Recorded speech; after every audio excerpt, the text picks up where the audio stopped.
peace must be our goal and our guide. And all that we strive for as a human family, dignity and hope, progress and prosperity, depends on peace. But peace depends on us.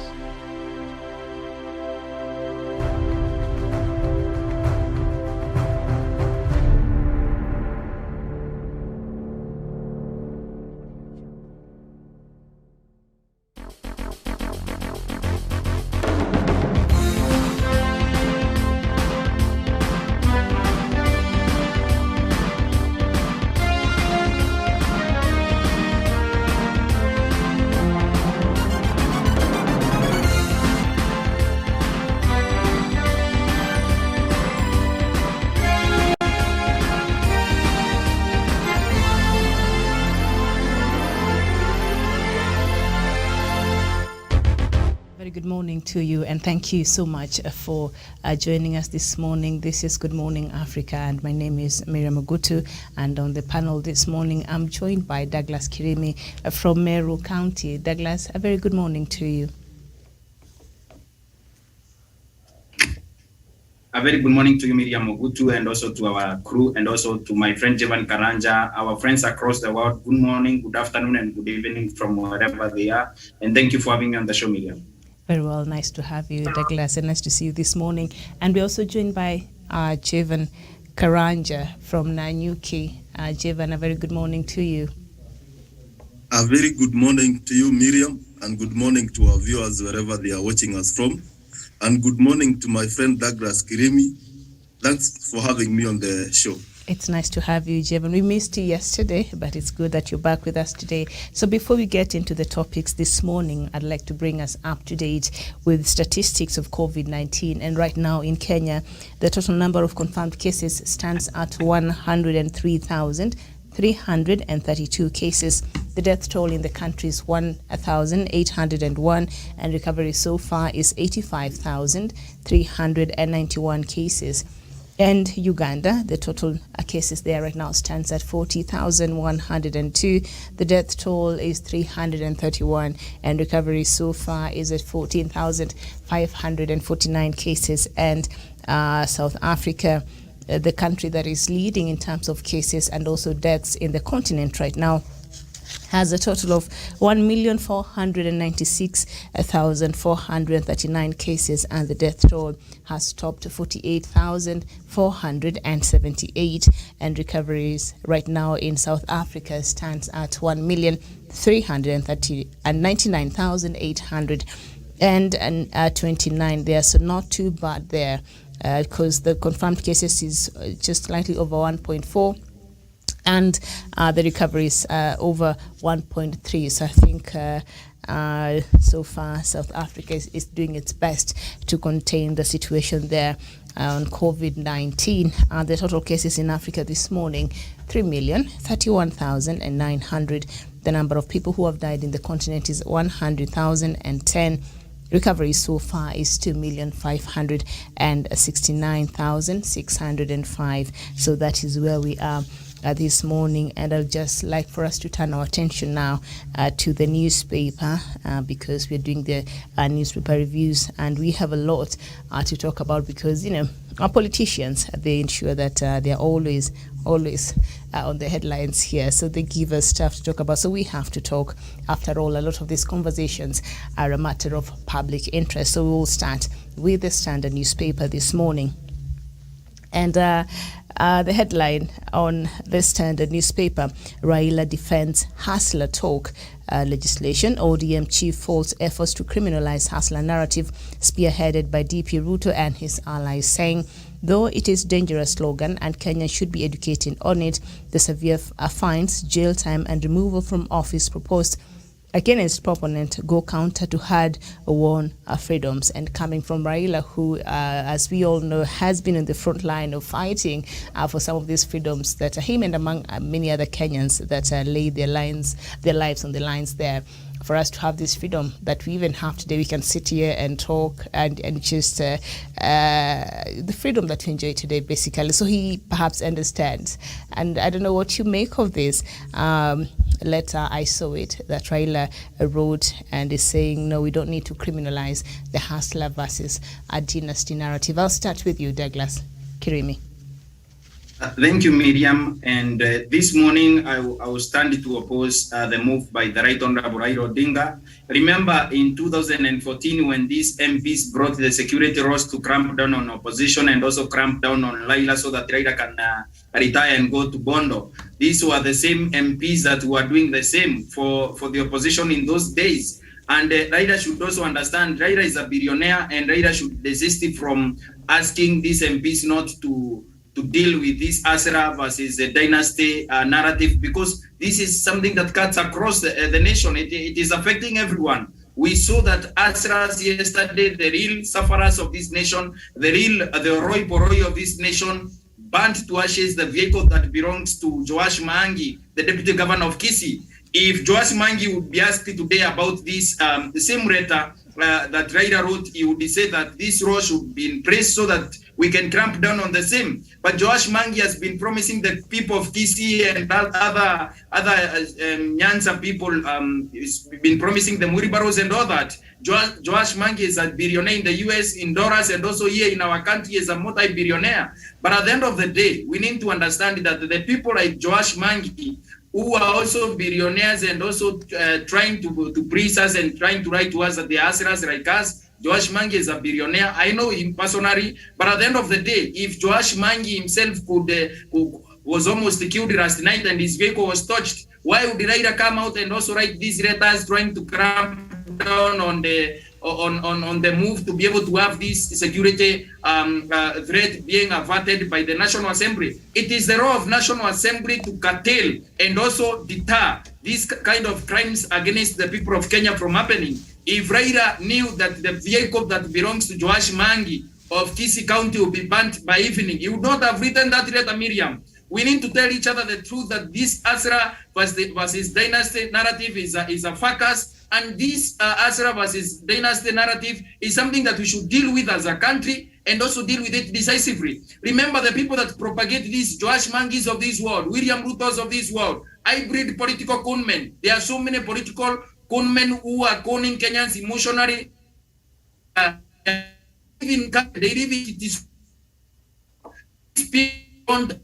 What more people experience on daily basis, and I oppose the move by the Right Honorable Odinga from writing these letters. Right Honorable Prime Minister Raila Odinga wants to be politically correct.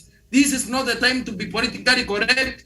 It is to protect people, the enemies of development and enemies of people, for protection of Raila Odingas of this world. It is for protection of William Ruto's children who are millionaires. It is for protection of William Ruto, a billionaire, who cruises around in a chopper and lying to people, to poor people's children that he shall give them wheelbarrows. It is for protection, Miriam, of a poor person like myself and other poor masses in this nation, so that when we have something small that we have worked our sweat, nobody will call us dynasties and nobody is going to touch our properties, Miriam. So I condemn in the strongest terms possible what the Right Honorable Raila Odinga is trying to do. He is trying to sound politically correct, but he knows the problem is bigger than what he is trying to write in that letter.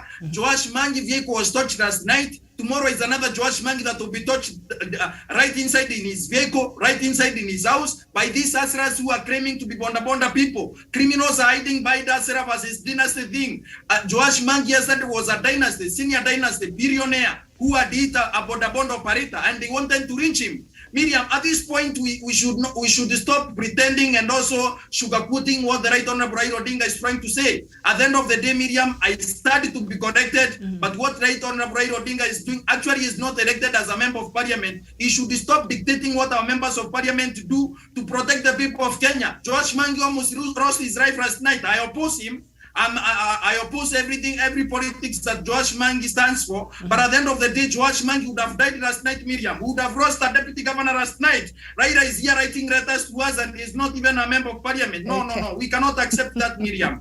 All right, thank you so much. But he's the leader of ODM and he has a couple of seats there in that parliament. So he's saying, Javen, from what I hear him to be saying, is that this narrative is indeed very dangerous. But this severe fines, jail time and removal from office being proposed there by the proponents of these people who want the laws to abolish or to be criminalized. You know, the Hustlers versus Dynasty narrative to be criminalized. He's saying this is a bit excessive. Javen.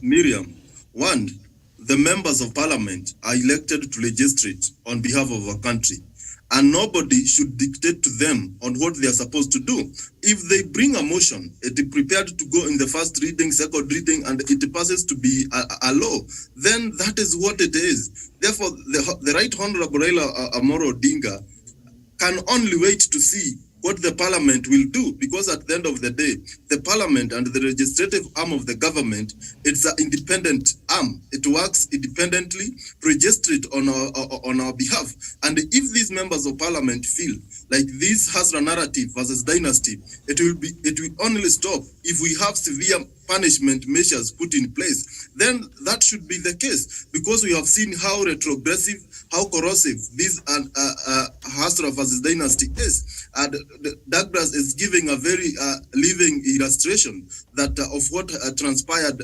yesterday. And that was not the first case. We have seen several cars being burned down. We have seen people rising against each other in the name of Hasra versus dynasty. Therefore, it is high time that we deal with these things one and for all, so that we have a clean country. If we are fighting tribalism, if we are fighting racism, why are we reluctant when fighting class struggle? Therefore, for the former prime minister, he has his right to say what he wants to say. But at the end of the day, this is an independent body. The members of parliament will legislate, and if they feel that is the way to go, then we will have the law in place. And Miriam, on my own opinion, as the Right Honorable Odinga has the right to hear his opinion, let me say, this has a narrative. It needs to be punished. One, it's something that is bringing this country into a standstill. One, people, when you own a property, when you work hard to get something, people are bitter. They become bitter. They have a bad eye on your progress. Then what they do, they try to bring a way to curtail your upward mobility in terms of the success level, and they try to bring you down. Therefore, this kind of Hasra narrative, I think maybe the framers of this Hasra versus dynasty narrative, maybe they were of goodwill, that it's something that maybe they will use as a campaign tool, but maybe the way they packaged their information, the way they packaged the message, outside here, the people they are calling hustlers, they have a different understanding, and to them they feel somebody somewhere is denying them opportunities. Somebody somewhere is holding on their blessings. That is why they are bitter, because to them they see, when you have a good car, when you live a good life, they see as the reason why to them they are not where you are. Therefore, it is high time that the government brings legislative measures to curb the spread of this Hasra narrative. And I think the punishment should be quite severe as those of corruption, because at the end of the day, we can't be fighting corruption so hard. Then we are allowing a class struggle to grow, to flourish in our country at the same time. No, we need to deal with all these kind of things, that discriminations, all factors that bring discrimination in this country should be dealt with. From tribalism, those people, Miriam, we have seen how the NCIC do. When you go out there and you cite people around the tribe or around communities, you are taken to, you are summoned, and at a point maybe you'll be taken to a court of law. That should be the same thing. I think even the class struggle, the Hasra as a dynasty should be included in part of what consists to incitement to things that can cause divisions and war in this country. Okay. Thank you. Thank you so much. And we're also joined by Musa Abdi Haji, all the way from Isiolo County. Musa, very good morning to you. Nice to see you this morning.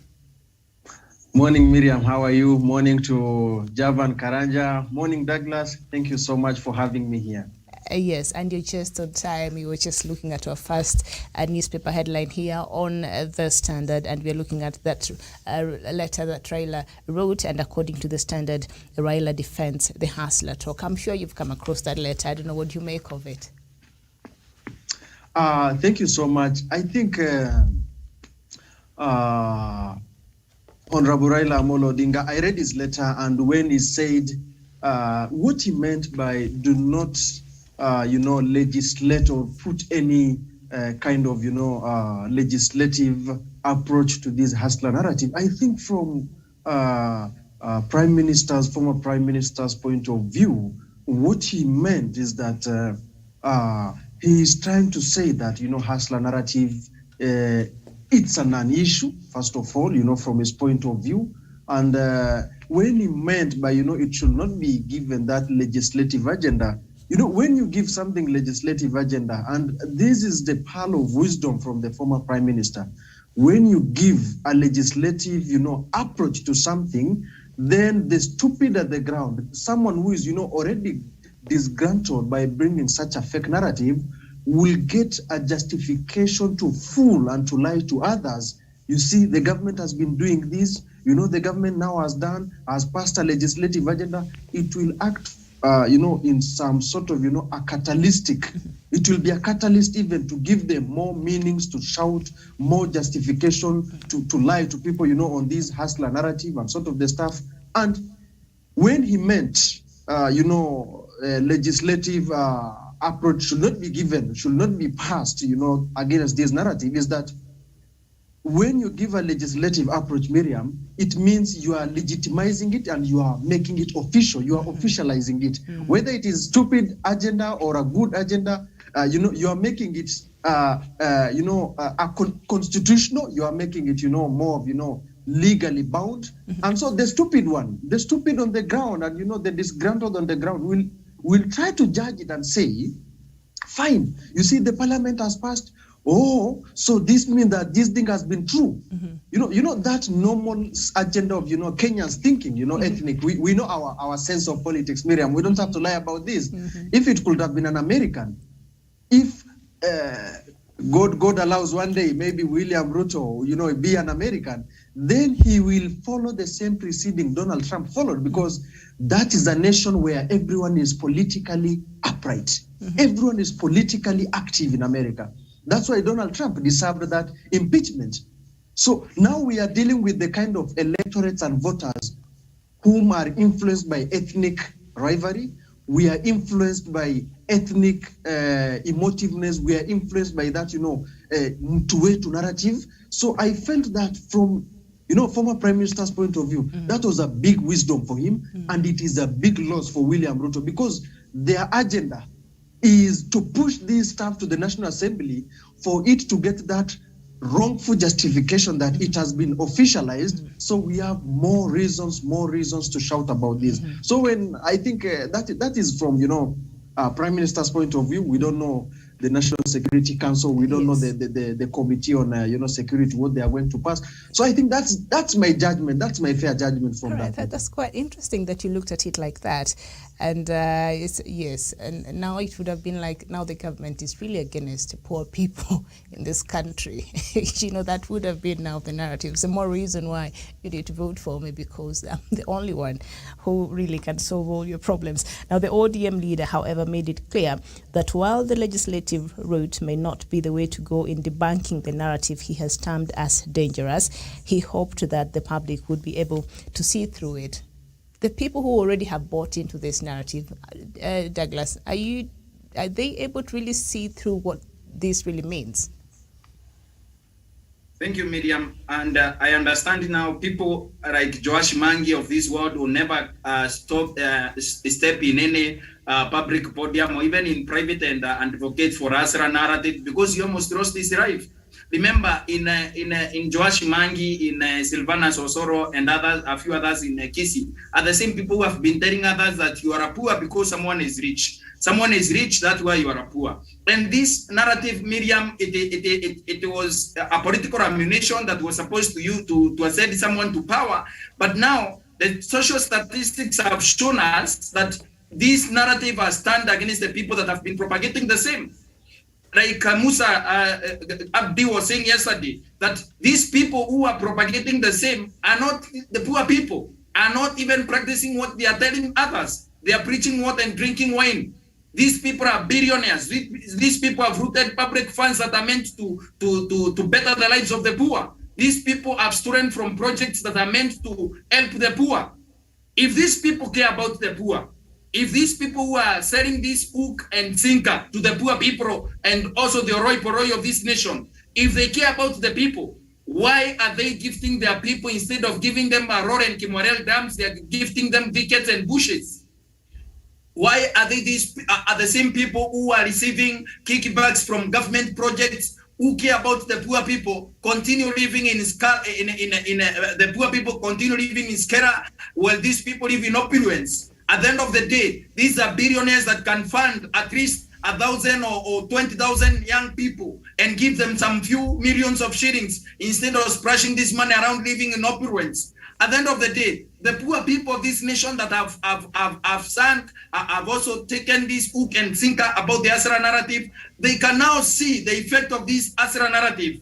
Miriam, you cannot own anything today. If you own about 10,000 shillings and the poor have nothing to eat, they'll come and take your money and burn your house. That is where we are ended. Remember, after Joash Mangi, he is a very senior Kisii politician, he's a deputy governor. After Joash Mangi, we shall now see these things spilling over. The people that have bought the Asra narrative don't differentiate who is their man and who is not their man. After Joash Mangi ate the border guy, the poor people thought that these are rich people who have come now to be able now to take over, to kill our people because they are rich.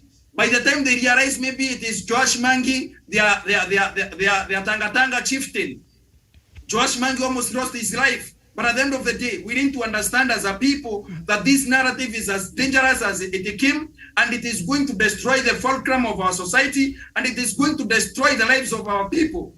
And at the end of the day, Miriam, what we are experiencing today under this Asra narrative thing, it is not what William Ruto encompassed when he started this Asra versus dynasty narrative. Remember, this is a man that has never been employed even at Karanja and Sons Limited as a shopkeeper. This is a man that was singing for President Moi in his days in university. After university went to Y92, he was the Secretary General. This is a man that from Y92 went straight to Parliament in 1997. This is a man that has never tasted opposition. This is a man that has never lived like a poor man.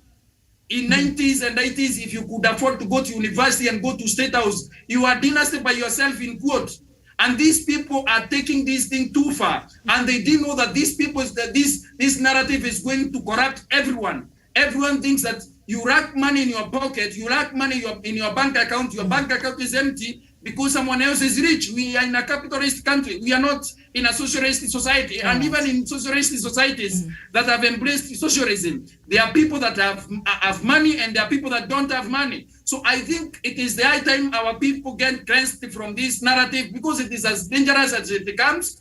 Because at the end of the day, we have not seen any person from the other function of politics being targeted by this. It is actually, this narrative is eating its own children. It is eating Tangatangas before it eats the Ereweke people. At the end of the day, we don't want to lose Joash Mangis of this world. We don't want to lose Keremis of this world. It is the high time the people came out of the ios of Tanga politics and also this Asra versus dynasty narrative so that we can embrace one Kenya, one people, and one nation so that we can move forward as a people. Whoever becomes president becomes our leader. Whoever becomes the leader of opposition becomes the leader of opposition. And BBI encompasses the office of the leader of opposition. So there will be no problem. So people should not burden us with their own personal ambitions to be president so that they can continue killing people. What if Joash Mangi lost his life last night He is a proponent of Tanga politics and Nasra narrative. All right. He is a senior member of Tanga Brigade of Deputy President William Ruto. What if he lost his right? What would William Ruto say in his burial? What would William Ruto tell his children? That your father died because I wanted to be president? Such a shameless man propagating a Nasra versus dynasty narrative that is eating his own people, his own lieutenant Miriam.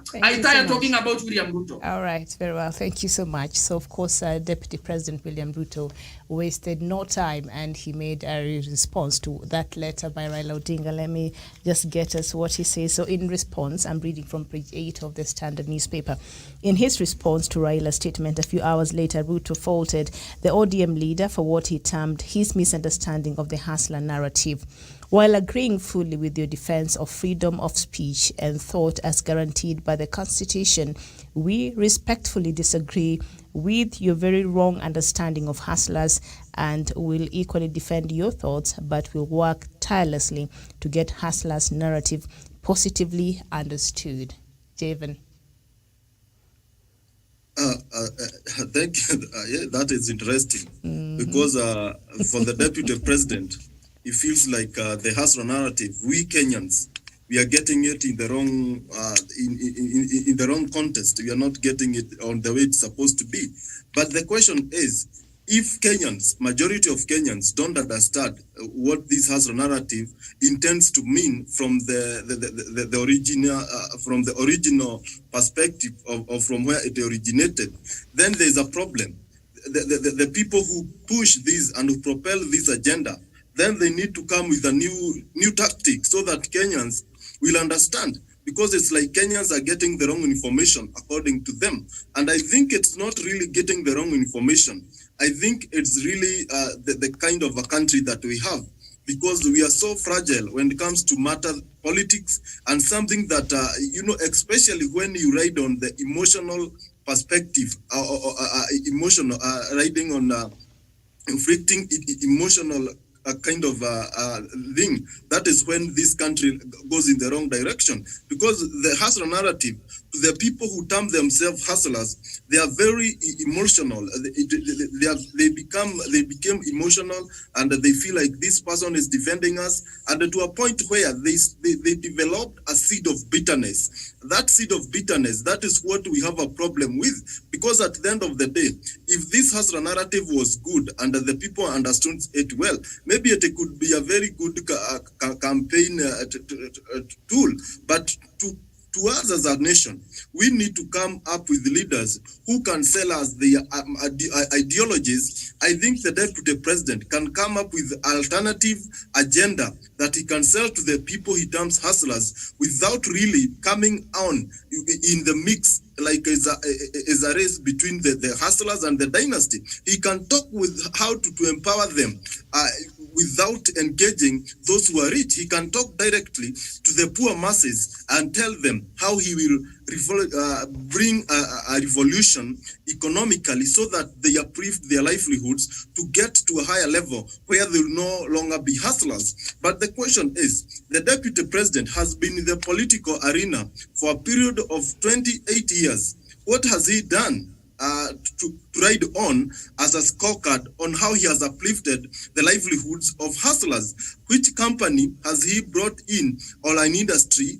that employs thousands of people, he terms hustlers, so that he empowers them? What initiatives has he brought on table when he was a minister, when he was a member of parliament, and as a deputy president, that uplifts the livelihood of these people he called hustlers, so that we can see the kind of agenda that he has from the beginning and what he intends to do? Because we gauge a person's future approach, or what we'll do in future, in regard to what he done in the past days. Therefore, if the deputy president has no clear record of uplifting the livelihoods of the people he calls hustler today, then it will be so.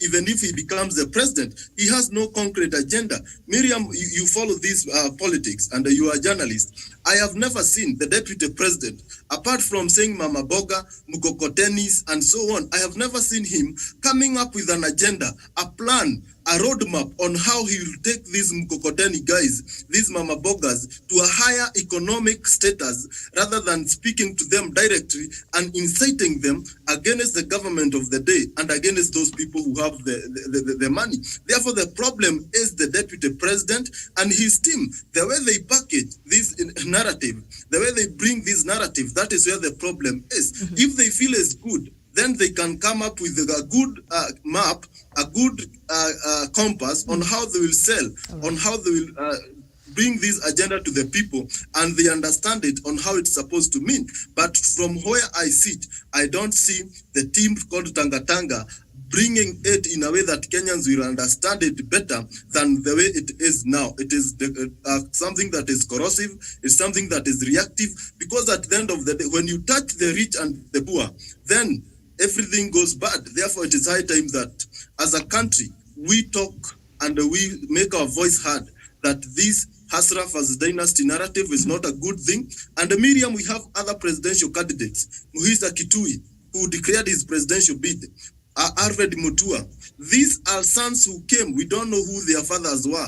These are the sons that we can call them. They came from humble background, but we have never seen them using their background, using their bad or poor life on the later days when they were young or when they were universities to write as a campaign agenda. We didn't see Barack Obama, the president, the former president of US, using his humble background to write as a campaign tool. Therefore, that means that leaders can still use decency, politics, decent agenda to get to positions of power. Thank you. All right, thank you so much, Musa. This response before we move quickly to another headline, this response by DP, he's saying, you know what, you got it all wrong, and we will work very hard to ensure that you're able to understand the positivity in this narrative. I think, Miriam, just to, former Prime Minister compared this hustler narrative to narcissism, and I think, to narcissism and, to some extent fascism, but I will try to even disagree with the former Prime Minister. I think even narcissism is better than this narrative. Because when you see Adolf Hitler, when he campaigned and they said we could see to live 1,000 years, for the Reich, he campaigned on one agenda. The fact that Great Depression happened, the fact that people lost jobs, the fact that people are dying for better healthcare, the fact that Germany was humiliated by the world and they were given hefty fine, those three agendas are very credible, Miriam. And here is a man. Yesterday I said, if you really want to push for a class struggle or any sense of ideology, be the embodiment of that ideology. Be what people saw Ujamaa in Nyerere. Be what people saw Marxism and socialism in Thomas Sankara. Be what people saw, indeed, modern capitalism and helping people by their needs and not by their desire, as Muammar Gaddafi did. Be the embodiment of really what you want to do for your community. And now here is a man whom even his sense of embodiment cannot match the kind of narrative he's trying to push. It's as if you are telling me to follow the Bible or 10 Commandments, Miriam, and you are drunkard, you are drinking, and here you are with the Bible telling me the 10 Commandments. So it is not making sense. And I think the moment I started hating Dr. William Ruto, Miriam, was the moment he said history lessons and humanities should be scrapped from academics of this country. Bob Marley said, the great musician Bob Marley said, in this great world, you can never forget your past. Great people have been learning from the past. America structured its foreign policy by what happened in Vietnam, by what happened in the Gulf African countries. Tanzania today, the other day, Magufuli is pushing for a policy that 2 ministers will share one vehicle based on the Ujamaa that Mwalimu Julius Nyerere brought in. Thomas Sankara, when he was the president in 1984, he said, all the ministers should be using one vehicle to ride to their offices if you are two. If you are Minister for Petroleum, you work with the Minister for Transport. There was even a time Thomas Sankara was riding in a bicycle as a means of encouraging renewable and clean climate change policies for Burkina Faso people. The guy even renamed the country from, Upper Volta to Bukinabe, the land of upright people. That is the embodiment. Here I am, the person of YK92, the person who can be able to give 50,000 as a loan, back in 1990s and 1995s. It cannot convince me. And look at the kind of people surrounding William Ruto.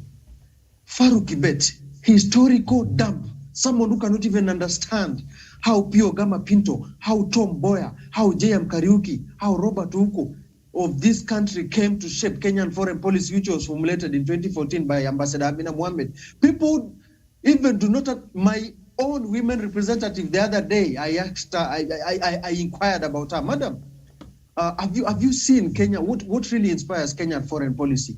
She could not even mention one principle of Kenyan foreign policy. William Ruto is being surrounded by stupid people. Let me say, I'm really sorry to say it on a mainstream media, but stupid people. Look at how, the way Javan has put it, the politics of United States of America, driven by real ideals. When you look at Republican, you see Mitch McConnell, someone who has been serving for Republican Party since 1980s, Miriam. Go and see Joe Biden. He served as senator for Delaware for 38 years before he became the president. Here is someone who cannot appreciate history. Let me tell you, there is nothing to do with the dynasty. Dynasty has never been functional in this world. And that is the reason why Princess Diana of Wales, the Duke of Sussex, had to marry a photographer. Queen Elizabeth, had to marry just someone who was just a good rugby player, Lord Mountbatten, who later became Prince Philip. It never stickles in one's mind. The other day you saw Miriam, Prince Harry marrying just a Hollywood actor by the name Meghan Markle. I mean, we are demystifying everything. We are demystifying anything to do with, hustler narrative. If indeed this class narrative should have worked, then I will be convinced that William Ruto should learn from the history of Gamal Abdel Nasser. He should learn from the history of Mwalimu Julius Kambarage Nyerere. He should learn from the history of the Rainbow Man himself, Nelson Mandela. You cannot just push around and say, you are driving in chopper, you want to push for a class narrative in the name of hustler. It cannot make sense, Miriam. And secondly, this should be a message home. Kenyans, we are not like Ugandans, whereby if elections come, Facebook, Twitter are shut down. No, we've seen how things happened in Msambweni. Yes, I cannot credit that to the hustler narrative. I credit that to the independence and the democracy of this country. I'm telling you, I'm proud to be a Kenyan when I see a fella by the name Dennis Itumbi establishing a parallel counting center. It's a beauty. It's a beauty, Karanja, wherever we see. That is the beauty of our democracy. But now here is a man by the name William Ruto. If your president has failed, you also account for that failure. You cannot escape from that. The law of politics says if your master fails, you cannot say my master has failed, then I can rise and, do 1, 2, or 3 things. It has never happened. That is the reason why I like taking American politics, not because they are supreme, but because they're just ideal, those guys. The fact that Donald Trump was just dumb and stupid, it never imagined that Mike Pence could come out of that and say, my Republican president has been dumb, has been stupid, has been poor in policy. So I think William Ruto, as Karanja has put it, if he really wants to convince Kenyans, he should move away from the violence-based hustler politics. He should focus, he should arouse Kenyan interest on these 3 issues. He should say, Kenya is battling sovereign powers of Al-Shabaab. Kenya is battling sovereign power of MRC. Kenya is battling the secessionist war of Northern Frontier District. Absolutely. How can we ensure we protect our sovereignty? Okay. Secondly, just to finish, Miriam, he should be focused on how he should put it and say, these, my Kikuyu brothers, your coffee production is poor. Your tea production is poor to my Kalenjin brothers. How can we improve on this? That will be a classical class politics and they can succeed on that, but not on this violence-based hustler narrative. Thank you. Very well said from both of you. So let's just leave the hustler versus dynasty narrative and get into another narrative here that, on the BBI, and that is on the front pages of the Star newspaper, and it says, separate Raila and BBI. Kibicho urges Mount Kenya, and the story is on page 6. I'd like for us to go quickly and see what's really happening here before we get to the other paper. And Interior Principal Secretary Karanja Kibicho has pleaded with Mount Kenya region to support the Building Bridges initiative, saying it has nothing to do with the presidential ambitions of ODM leader. I just had my breakfast. I don't know what is wrong. Ambitions of ODM Chief Raila Odinga. Kibicho said it is not automatic that if Kenya goes to a referendum and the bill is passed, Raila will be a president. And that has been the narrative. Remember, initially after the handshake, the thing that the people who were opposed to the BBI were saying is that this is a scheme to get Raila into State House. But now, as it appears, and the whole thing has evolved, we've realized Kenyans have a lot to gain from this BBI. Are we likely to see the people from the Mount Kenya hearken to this advice by Kibicho? I'll start with you, Douglas. Separate BBI from Raila. It has nothing to do with him. Is it possible? Thank you, Miriam. You know, I come from Mount Kenya region. Yes. And my friend Jevan also went for the public participation in Nanyuki. You were there as what we saw on the ground. Again, there is something that William Ruto miscalculated, Miriam, and I've always told people that care to listen. I will tell my friend Musa Abdi, because I come from Central Kenya. Musa, I will tell you something. When you run for president of Kenya and when you are dealing with the Mount Kenya region, be worried. Mount Kenya region does not move the way people think it will move.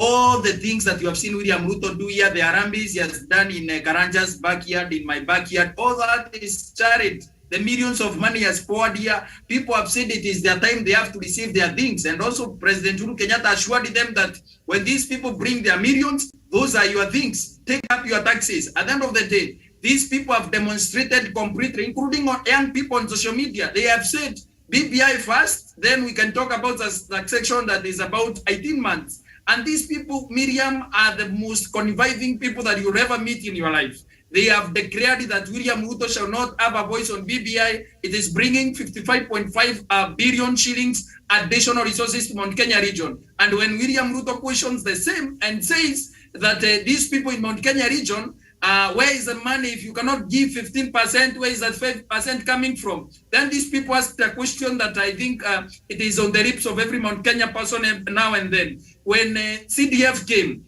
as CDF continued trickling to the constituencies or not, the people said yes. Then they read something that William Ruto, I think, didn't read in that BBI document that said that 5% of government revenue, which means if they collect 1 million, that 5% of that that 1 million will trickle down to the counties. And in that 1 million, we shall have now additional resources coming down to Mount Kenya region. And you want to write to us because you want to come to become president, that we should not receive these additional resources, and because as if government will stop receiving taxes from the people and all that. People in Mount Kenya region, Miriam, are woke, and also the PS is right. The PS knows the heart of their people, and also they know what we stand for as a people. When it is about the resources to our people, we don't care who is there. The people said that whoever is spearheading that, it is being spearheaded by their man, Uhuru Kenyatta, and also Raila Odinga. They don't care about that. What they care is what their people are receiving. And this is the change that you have seen in Mount Kenya region. I hope you are a journalist. You have seen the analysis. The people are coming out in their numbers. Right. They're endorsing this report. And yes, Miriam? Yes, go ahead, but I want us to wrap up quickly. Yes. Thank you, Miriam. What I'm trying to say in less than a minute is that the people in Mount Kenya have accepted that this is not about Raila Odinga. And when the time comes, Raila will now come and also fight with other people like Gideon Moi and others. But as for BBI, 55.5 billion shillings trickle down to our counties. Our 11 counties are going to be taken care of because politics is about interest. When we come to 2022, We shall now evaluate those people that are running for president. William Ruto shall not have a voice over the destiny of Mount Kenya people, because William Ruto was brought to us. The way Raila Odinga will come to us, and he has been coming to us, and we have not voted for him. So as far as this BBI debate is concerned, the people have decided, people in Nanyuki have decided, people in Meru have decided that let BBI pass first. Afterwards, we'll talk about how we shall now deny William Ruto presidency in 2022, Miriam. All right. Thank you so much. Jevan Karanja. PS appeals to residents to separate constitutional change initiative from Raila, as it is not indicated anywhere that should the bill pass as at referendum, he will become president. Separate Raila from BBI. Is it possible for the people of Mount Kenya to do that? Yeah, it's quite possible because, Miriam, we go one step at a time. Now, the state that we are today is a constitutional amendment moment in our country, and we are not in 2022. Therefore, we can deal with the BBI without bringing the politics of 2022. That is something that is quite in the ground, and the people in this region, they have started understanding what the BBI is. And yesterday, I was in one of the public participation forums around Laikipia County, and people on the ground, they are really resonating with the BBI. And somewhere that I went, and the people were telling their members of county assemblies, when you go to pass it as quickly as possible, so that you bring the referendum to us and we pass this BBI, because as I have come to know that the county of Laikipia will get one additional constituency. That means we'll get additional 100 million NGCDF into the county. The same county is getting additional 4 million. And you see, all these things, if people go through the education, especially here in Mount Kenya, where Irungu Kangata was telling us only 20% will support this document. When you look at it from another perspective, if BBI happens to fail today, not to see the light of the day, and the IBC comes to do their boundaries demarcation, the county, the Mount Kenya region, will lose close to 7 constituencies. Because they don't meet the numbers, the same to some of the northern eastern parts of this country. Therefore, we don't want anybody in this country to lose their constituency when we have a chance to a remedy to that, when we have a solution to that, so that we guarantee all Kenyans equality. We guarantee them to get their constituency. That is something that we want to protect. Nobody is going to lose their constituency. Therefore, that is something that the BBI is bringing on the table. On the issue of equality, and you know, with the high population in Mount Kenya region, the people on the ground, they are starting to understand why they have been getting less bursary, school bursaries of 2,000, 3,000 compared to other regions that get 20 to 30,000. Therefore, they have seen the problem is not the leadership of the day. The problem is the laws that we have, is the constituency, is the devolution. We don't get enough resources. Mm-hmm. Therefore, the best that we can do is to, through the BBI, more additional resources will come to our people. Therefore, the Mount Kenya region, they have started to see BBI is not about Raila Amolo Odinga. It's not about the President Uhuru Kenyatta. It's not about William Ruto. It is about the people of this country bringing all of us together. And something that was quite coming across, and not only Mount Kenya region, but across the country, is the issue of the Prime Minister. And, you know, there's an issue in this country, Miriam. We have the two communities coming together to form government, mm-hmm. but through the BBI, and the people of Mount Kenya region now understanding this very clearly, mm-hmm. that we want to bring other communities on board. Mm-hmm. We have been having the presidency coming from the Kikuyus and the Kalenjin for quite a period of time. Mm-hmm. Through the BBI, we'll have a prime minister who will come from a different community with the president and the deputy president. Therefore, at the end of the day, all Kenyans will start feeling as part and parcel of this country. And when we cultivate that culture, the people of this country will start becoming nationalists, will start becoming patriot to their country. And this issue of tribe, this issue of community-based politics will be done away with, and people start focusing on who becomes the president with a good agenda to develop the entire country. Therefore, that kind of a sense of belonging, mm-hmm. that kind of mentality, yes. if it comes to our mind, then this country will not be the same again. Right. This country will develop, and the issue of divisive elections a violence after elections then will be a thing of the past. Thank you so much. Thank you. We're really running against time there. So Musa, quickly on the same topic there, this advice by PS Kibicho, separate BBI from Raila Odinga. He is the author of that together with President Uhuru Kenyatta. Is it really possible? Miriam, thank you so much. I will be quick. I think the issue of tribalism and ethnic identity is really a very emotive issue in Kenyan politics. And I think I would like to pass a parting shot to our leaders is that the moment we forget our ethnic identity, that is the moment we shall prosper. The moment I forget anything to do with me, that I'm a Borana or a Somali, that is the time I should be starting to move this country forward. And Raila should make a sacrifice for this. Even President Kenyatta, this should be a message to them. Let them endorse this BBI and let them not endorse or name any successor after they leave office. Let the destiny and the decision of these constitutional and even presidential future be decided by Kenyans, the way Mwai Kibaki did. Mwai Kibaki left the stage mentioning not even a single candidate for this. That should be our lesson. We should be driven by ideals. We should be driven by ideologies. We should be driven by discourse. Let Kenya think for 99 years long term and not 4 or 5 years long term. Thank you so much, Miriam. Thank you so much. And we had so much to talk about, but you know what?